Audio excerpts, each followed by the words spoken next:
tradisi filsafat Jawa kita sebut bahwa seseorang yang kehilangan pulung tidak lagi punya kemampuan untuk membaca tanda-tanda zaman atau tanda-tanda alam.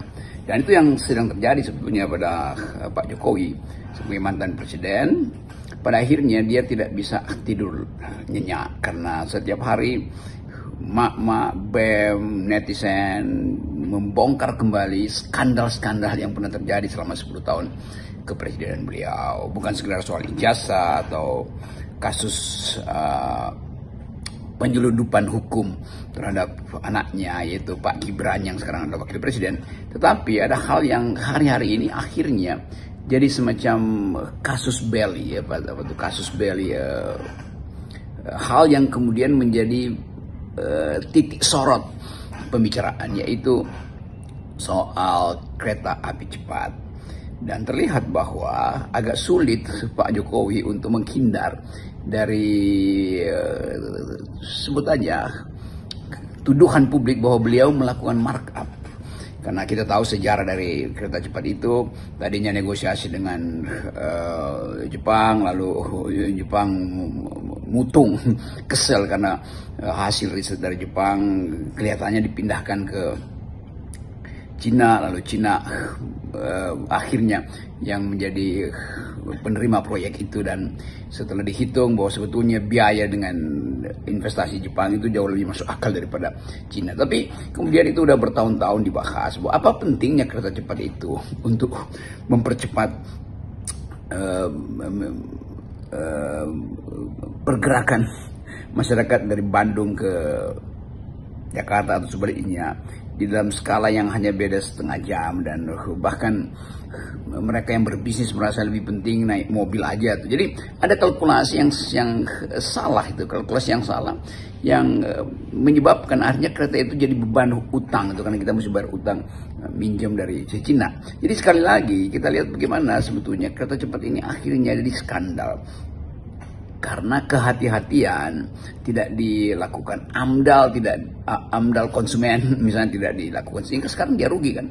Jadi kerugian itu harusnya dianggap sebagai ketidakcermatan pembuatan kebijakan, dengan akibat bahwa ketidakcermatan itu bisa kesengajaan. Nah, kan dalam kesengajaan itu pasti pidana tuh, markup lah tanpa konsultasi dengan DPR misalnya tuh, tadi yang sifatnya bisnis to bisnis akhirnya negara terlibat kalau dia bangkrut. Jadi semua hal yang sekarang kita bayangkan bahwa Presiden Jokowi memang ada di dalam sorotan publik, yaitu perilaku, bukan sekedar perilaku politik, tapi kecenderungan untuk memaksakan tanpa minta izin pada rakyat. Kalau rakyat bilang oke, kereta cepat itu penting, tapi orang anggap ngapain pada waktu Pak Jokowi bikin kereta cepat, dan hanya untuk memuaskan ego dia, dan di dalamnya juga terlihat ada markup. Jadi itu kelihatannya titik pintu pidana yang bisa menjerat beliau.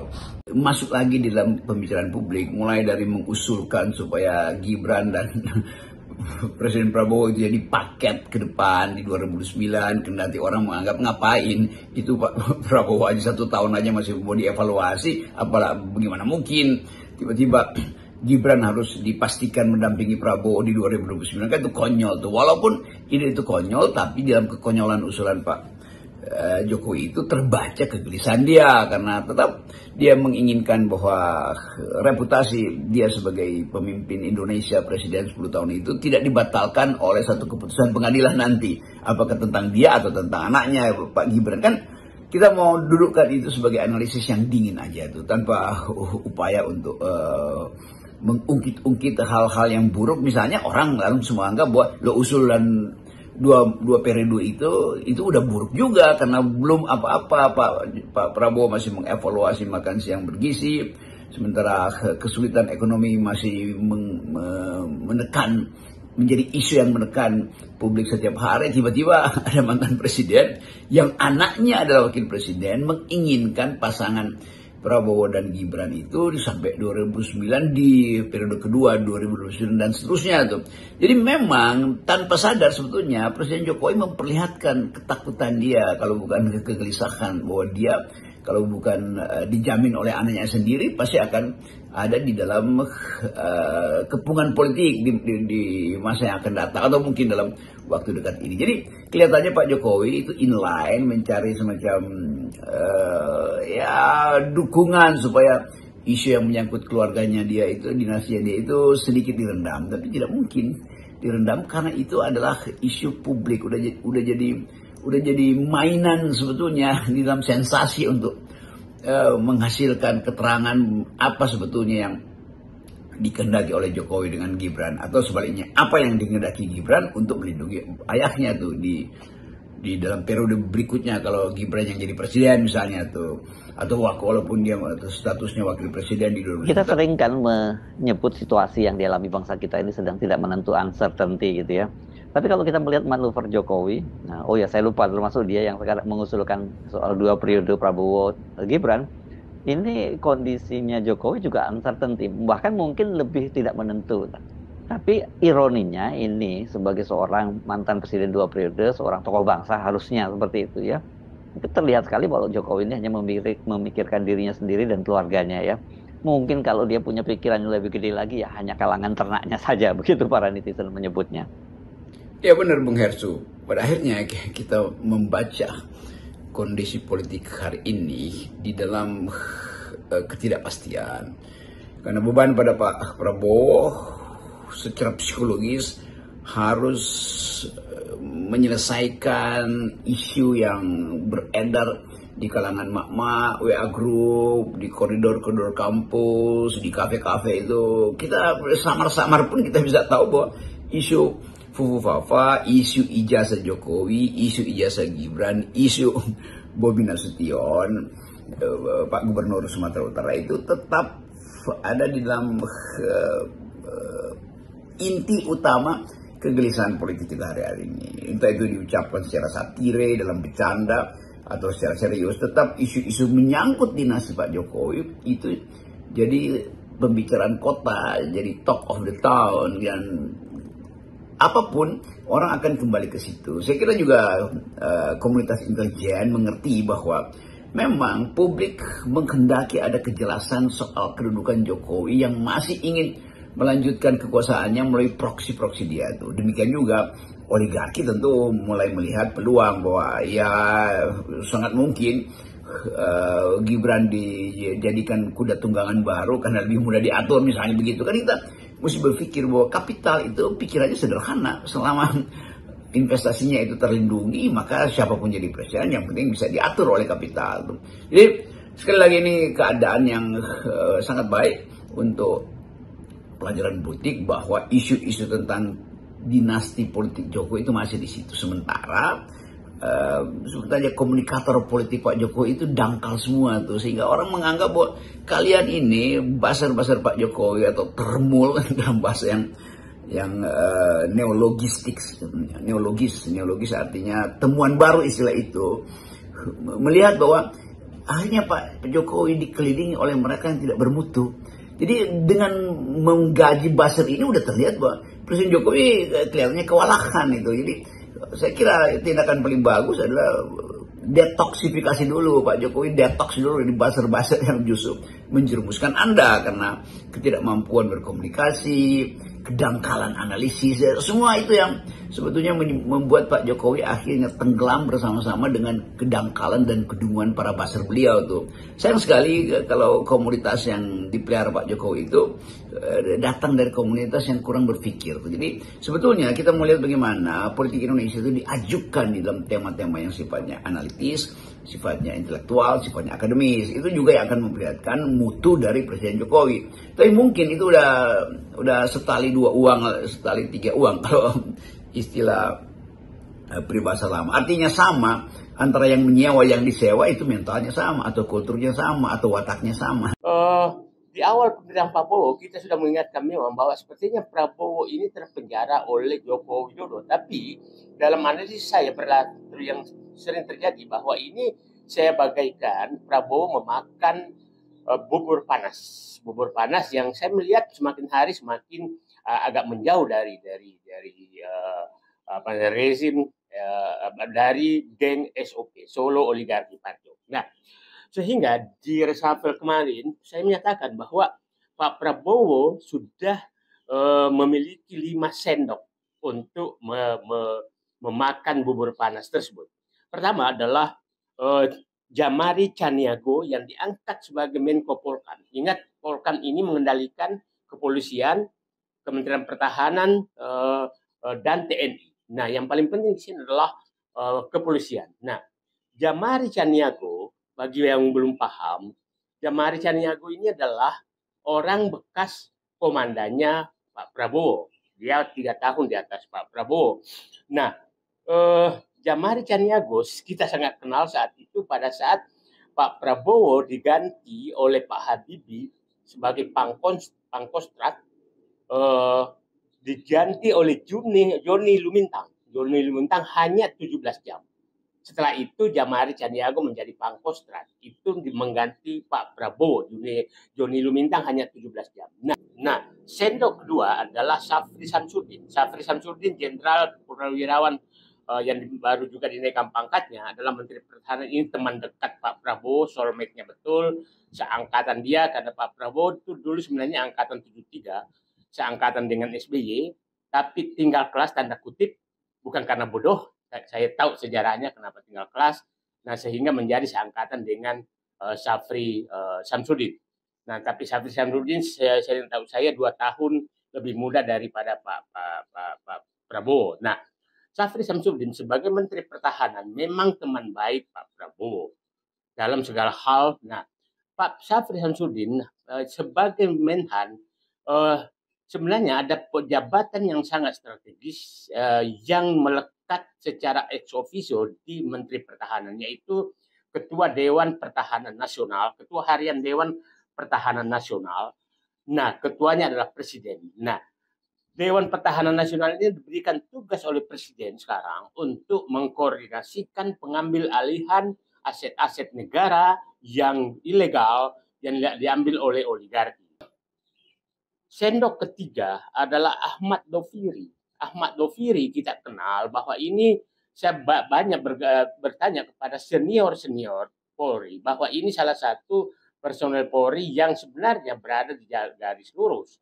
Dia 2 tahun di atas Sigit Kapolri, jabatan terakhir Wakapolri dan pensiun, dan orang inilah yang memecat Sambo pada saat terlibat penembakan sopirnya, dan kita tahu penyimpangan terjadi. Dialah yang melakukan pemecatan Ahmad Doviri ini. Nah, kita tahu bahwa pengangkatan Ahmad Doviri ini menarik karena sebelum diangkat menjadi staf, namanya staf khusus Presiden bidang ketertiban dan urusan ketertiban dan keamanan serta reformasi kepolisian Republik Indonesia. Dan sebelum diangkat, diangkat sebagai staf khusus, maka bukan staf khusus, penasihat khusus Presiden.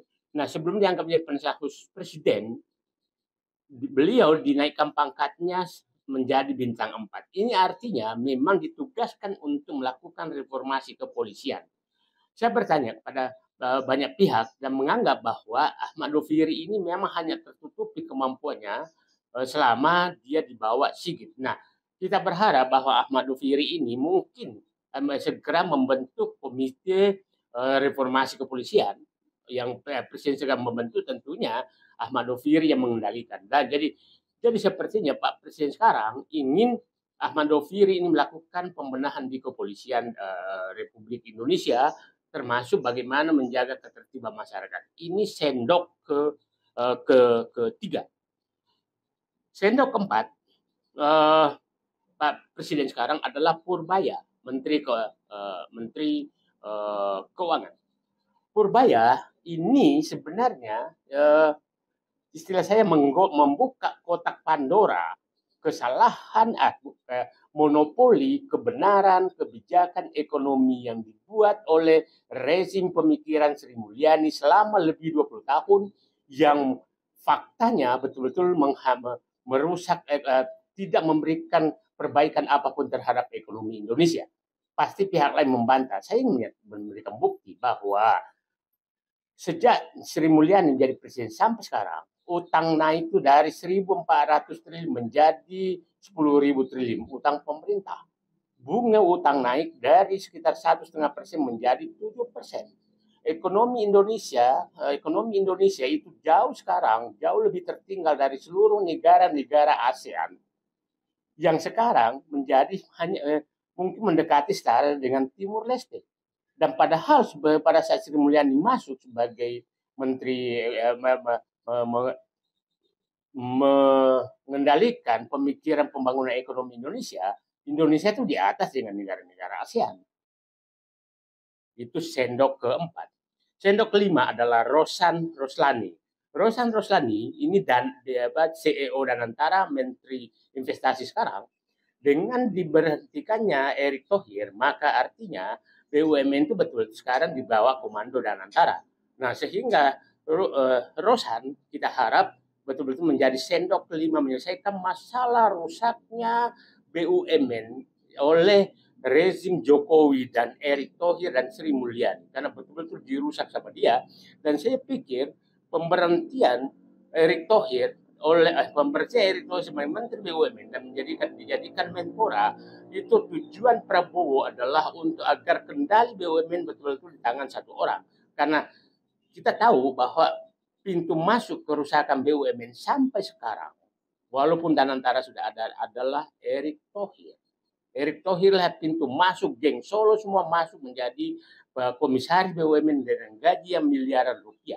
Itulah pintu. Jadi pintu ini betul-betul ditutup oleh Prabowo. Nah, orang bertanya, Rosan ini kan tim suksesnya Gibran sama Prabowo. Apakah orang ini geng Solo? Saya menyatakan, saya kenal beliau. Beliau adalah profesional. Nah, saya pikir Pak Prabowo juga tidak mungkin sembarangan mengangkat dua tempat, Menteri Investasi dan kepala dan CEO Danantara.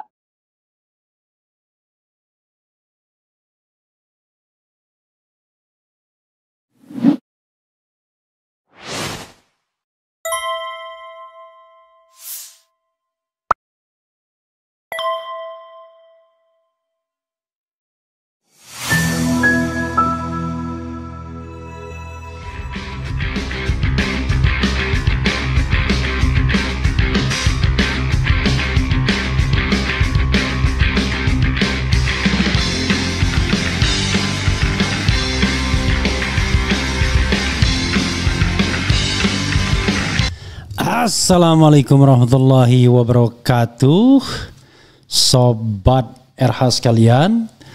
Jumpa lagi kita di channel yang keren ini. Keren, cadas. Ya, sobat RH sekalian, ini berita yang ngeri-ngeri sedap ya.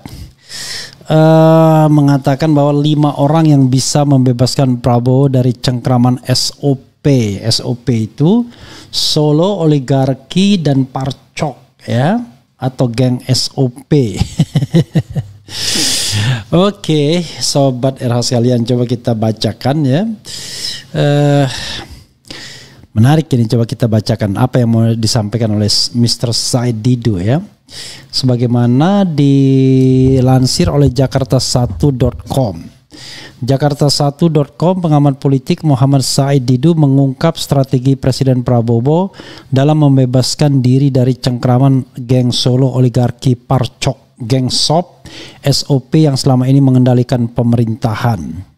Dalam analisisnya, Said Didu mengibaratkan perjuangan Prabowo seperti memakan bubur panas yang harus dimulai dari pinggir, tidak langsung dari tengah agar tidak membakar lidah. Menurutnya, Prabowo kini telah memiliki 5 sendok strategis untuk menghabisi geng SOP. 5 sendok itu adalah: pertama, Jamari Caniago. Didu sebut Menko Polkam ini untuk mengendalikan kepolisian. Pengangkatan mantan komandan Prabowo sebagai Pengangkatan mantan komandan Prabowo sebagai Menko Polkam dinilai langkah cerdas. Jamari Caniago yang dulu memecat Prabowo sebagai Jenderal TNI kini justru menjadi kepercayaan Prabowo untuk membenahi kepolisian, kata Said Didu di kanal YouTube-nya yang diunggah Kamis.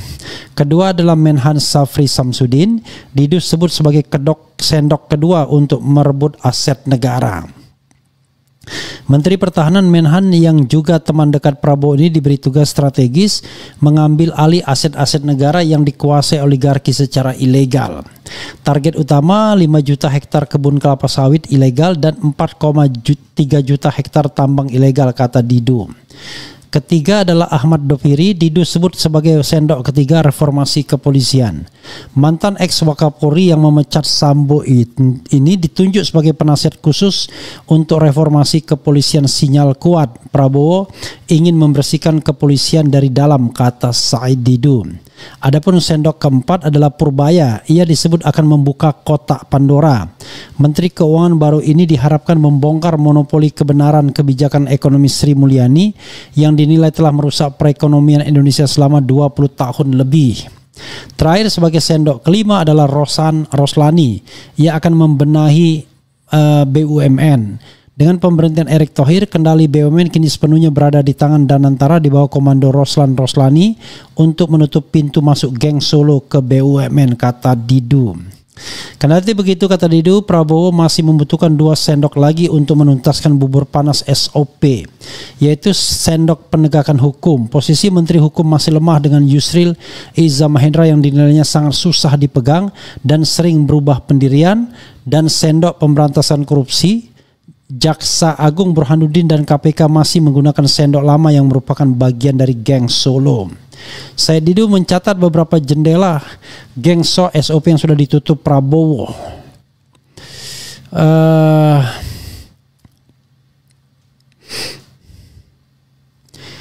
Said Didu mencatat beberapa jendela geng SOP yang sudah ditutup Prabowo dengan diberhentikannya Budi Aristiadi, Kepala PCO Hasan Nasbi, dan Erick Thohir dari BUMN. Setelah semua ini selesai dalam 1 tahun, Prabowo harus berani merampingkan kabinet yang terlalu gemuk dari 48 menjadi 30-32 menteri, tegas Said Didu. Ia juga menyoroti masih adanya bumbu-bumbu Jokowi dalam kabinet seperti Bahlil Lahadalia dan Zulkifli Hasan yang berpotensi mengganggu agenda reformasi Prabowo. Didu mengingatkan bahwa sejak Prabowo mulai mengganti geng Solo, banyak pendukung palsu yang mulai memaki-maki presiden. Mereka bukan pendukung Prabowo tapi pendukung Jokowi dan Gibran, tegasnya. Pengamat senior ini berharap dalam tahun kedua kepemimpinannya Prabowo dapat fokus menata kehidupan politik dengan merevisi undang-undang partai politik untuk mengembalikan kedaulatan kepada rakyat. Sistem politik sekarang sudah merusak bangsa dan negara. Perusak terbesar adalah partai politik dan politisi, tutup Said Didu dalam analisisnya. Dan hari ini kita mendengar bahwa Hasan Nasbi diangkat sebagai sebagai komisaris Pertamina. Jadi sebenarnya serius apa enggak ya? Ini jabatannya komisaris atau komisaris utama ya, komisaris ya. Jadi itulah yang terjadi ya. Sementara orang yang menuding-nuding menikmati jabatannya. Sebagai contoh Ade Armando, ya kan, komisaris tapi bisa nuding-nuding orang. Analisa Ade Armando, pihak yang backingi isu ijazah Jokowi Gibran adalah PDIP hingga pendukung Anies. Coba bayangkan ya, seorang seorang komisaris bisa begitu ya. Komisaris Pertamina, ini breaking news ya. Ini Hasan Nasbi jadi komisaris Pertamina. Jadi apakah analisis Said Didu itu benar atau sebenarnya tidak ada perubahan? Ya, jadi dipecatnya Erick Thohir bukan karena dia geng Solo, tapi dia tidak bisa dipegang oleh Prabowo atau Prabowo ingin memasukkan orangnya sendiri, kan begitu. Sebagai komisaris PT Pertamina, Hasan ya kan. Pada minggu sudah masuk dalam daftar komisaris di situs resmi Pertamina. Ditunjuk sebagai komisaris Pertamina berdasarkan keputusan Menteri BUMN dan Direktur Utama PT Danantara Asset Management selaku pemegang saham PT Pertamina ya. Siapa Menteri BUMN-nya ya? Vice President Corporate Communication Pertamina Fajar Joko Santoso mengamini hal ini. Mengacu salinan keputusan para pemegang saham perusahaan, Bapak Hasan Nasbi ditetapkan sebagai komisaris PT Pertamina per tanggal 11 September 2025, katanya lewat pesan tertulis. Pertamina juga melampirkan profil Hasan Nasbi. Ia lahir di Bukit Tinggi, Sumatera Barat pada 11 Oktober 1979. Hasan Nasbi lulusan Fakultas Ilmu Sosial dan Ilmu Politik Universitas Indonesia, pernah menjabat sebagai Kepala Kantor Komunikasi Kepresidenan Republik Indonesia.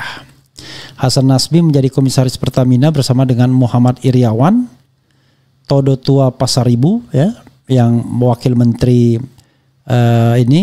Heru Pambudi, Bambang Suswantoro, Condro Kirono, Nani Sudaryati Deyang, dan Raden Ajeng Sondaryani. Makin banyak aja ya.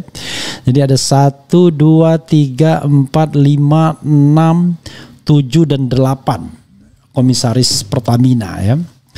Jadi sahabat era sekalian, apakah benar klaim Said Didu ya?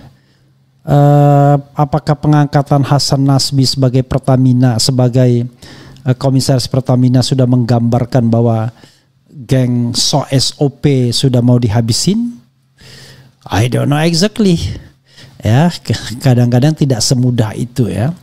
Yang jelas yang dihabisi itu adalah mereka yang terkait dengan PDIP itu yang dihabisi ya. Ada Budi Gunawan, ada Wakil Menteri Kehutanan, ada Kepala LKPP ya.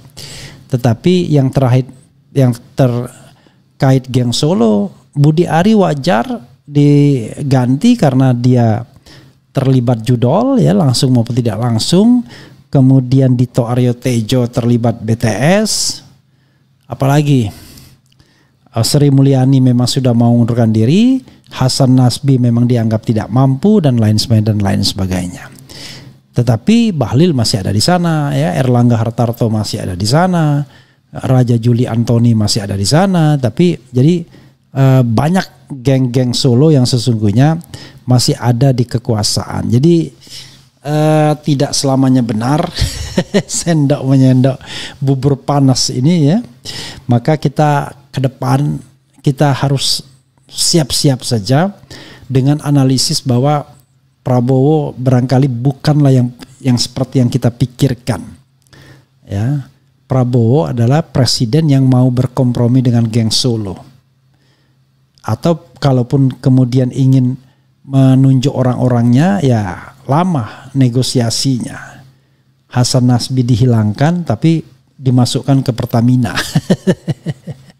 Ya, mungkin Hasan Nasbi lebih bersyukur jadi komisaris Pertamina ketimbang menjadi kepala PCO ya, Presidential Communication Office ya, di bawah tekanan yang terus-menerus. Kalau Pertamina gaji besar, nggak ada tekanannya.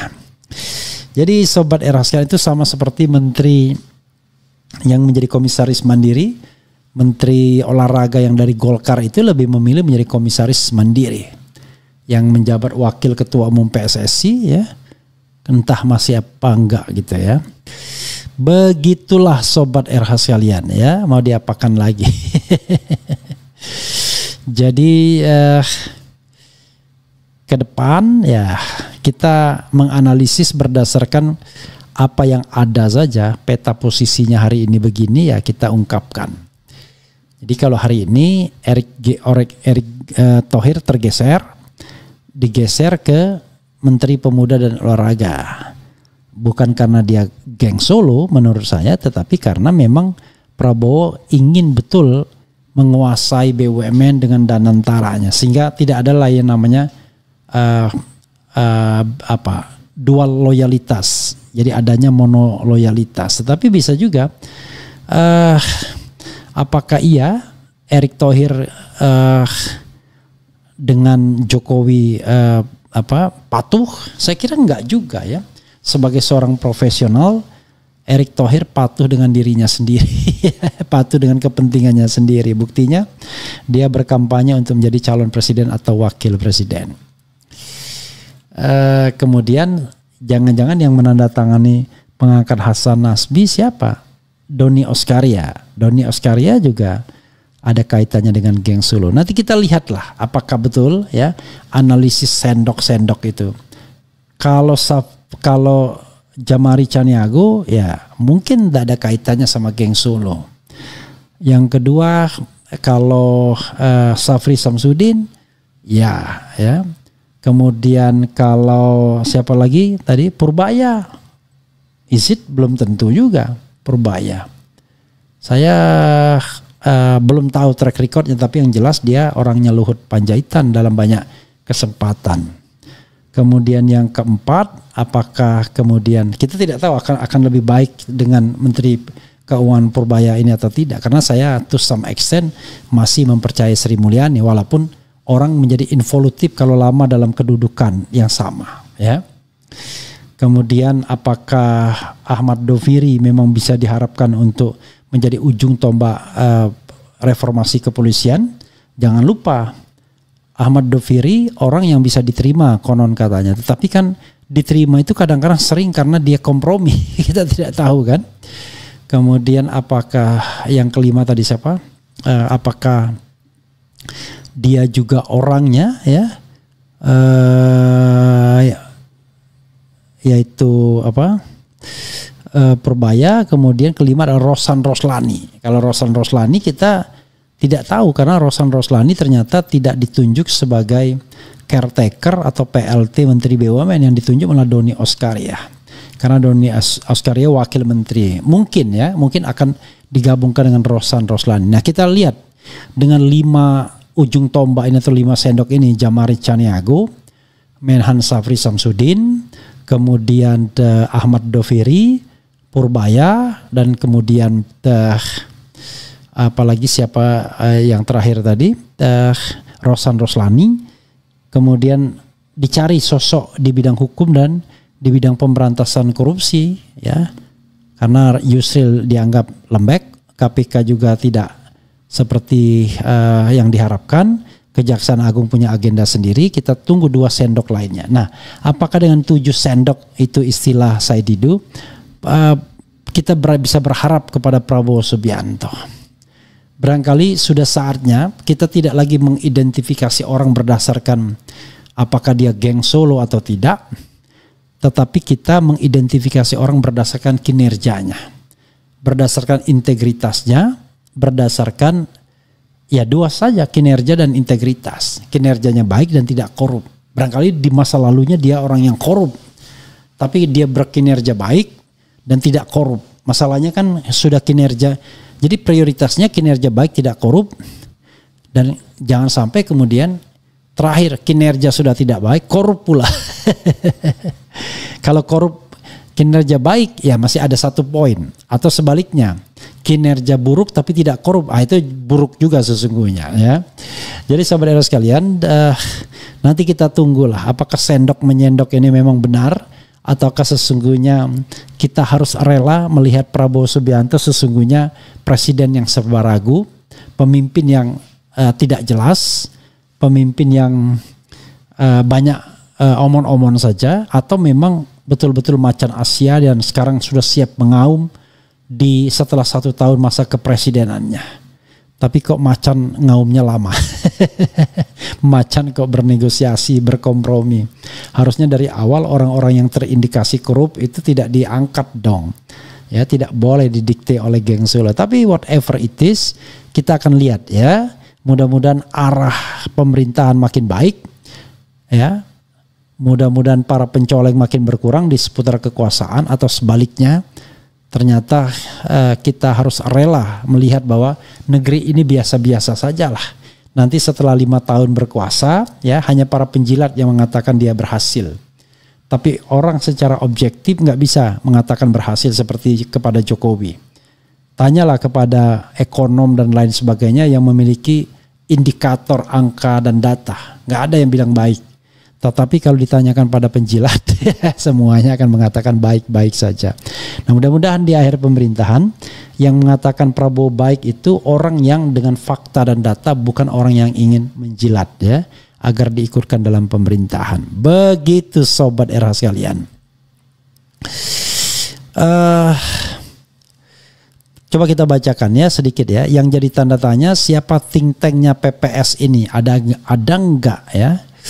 Pak Prabowo Subianto. Alasan mengada-ngada Prabowo diatur Jokowi yang benar, semua keputusan di negara ini ya Presiden Prabowo, yaitu secara formalnya, tetapi kan informalnya kan kita tahu lah, politik itu tidak berada di ruang hampa ya. Kepemimpinan Pak Prabowo sangat-sangat diragukan selagi yang diduga termul-termul masih ada di dalam lingkaran istana. Mohon maaf, kami dari pihak RSJ telah kehilangan pasien. Terima kasih infonya. Maksud Anda saya Didu atau Prabowo ya? Kemudian Bowo nggak pro orang miskin, berharap hujan dari langit, air di tempayan dicurahkan. Geng Solo dan geng Kertanegara sama saja, ini semua cuma permainan politik Mulyono dan Prabowo. Hidup Jokowi. Kemudian pembenci Pak Jokowi, ayo kumpul di sini, hahaha. Apalagi ini ya, lama-lama saya benci.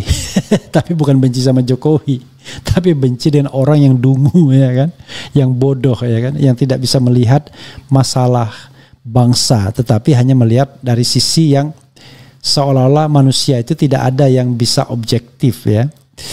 Siapapun pejabat dan presidennya sama saja karena sistem yang ngaco. Ya ini lebih baik ini komentarnya ya. Ungkap pembunuhan berencana KM50, apakah ada geng Solo? Menurut kalian hal paling mengerikan di dunia ini apa? Kalau menurutku hal paling mengerikan di dunia ini yaitu kebodohan. Why? Lihat zaman perang 1, 2, 3 itu semua berawal dari kebodohan ya. Perang dunia maksudnya ya. Reshuffle hanya ngasih kerjaan pada orang-orang kaya. Kata Andi Azwan orang Jokowi semalam di CNN. Apa maksudnya? Solusinya 98 jilid 2. Kenapa yang masih berpikir Prabowo itu menyingkirkan geng Solo? Tidak, mereka itu berteman. Oke. Good save Pang ya. Kemudian banyak yang harus dinyah dari istana. Kita tunggu tanggal mainnya Wowo. Jika masih disimpan harus diduga Wowo juga termul mungkin ya. Apalagi nih. Yusril bilang baling-baling di atas bukit kemana arah angin atau penguasa biar dia diangkat menjadi pejabat. Hahaha. Betul ucapan Ferry Hamsari, bukan Ferry Hamsari, Ferry Amsari ya, F-A-R-I ya, Amsari bukan Hamsari. Dia nggak paham tata negara dan tata pemerintahan yang baik. Pak Anies akan tukar ke sistem khilafah yang bukan demokrasi apalagi. Macan tapi sama Matutina takut ya. Yang harus kita lawan adalah kebodohan. Assalamualaikum Babang Tri, jadi bintang tamu dong. Oke, kasihan Gatot enggak ditanggapin sama presiden. Hahaha, sakitnya minta ampun. Ini hanya orang bodoh aja ya. Hanya orang yang dipikirnya jabatan itu enak ya. Kemudian yang sering teriak NKRI harga mati, pasukannya sepi, bosnya udah mau dihukum mati. Kemudian I love Pak Jokowi dan Mas Gibran ya. Oke, boleh aja ya. Bang Sambo itu beneran di penjara enggak? Kalau ya iya di mana dan mana buktinya? Baca semua toh, haha, panas ya kamu Refli. Aduh, ampun dengan orang-orang yang tak jelas ini ya. Tapi ya itulah ya dinamika demokrasi. Yang paling penting dalam demokrasi itu sebenarnya Anda harus menjadi orang pandai. Pandai bisa berargumentasi dan pandai menolak argumentasi ya, bukan pandai memaki aja, juru maki gitu. Begitu saja sobat sekalian ya. Saya harus hidup teratur sekarang karena sedang mengarah kepada hal-hal yang jauh lebih sehat. Mudah-mudahan ya, doakan saja. Wassalamualaikum warahmatullahi wabarakatuh. Keren, cerdas.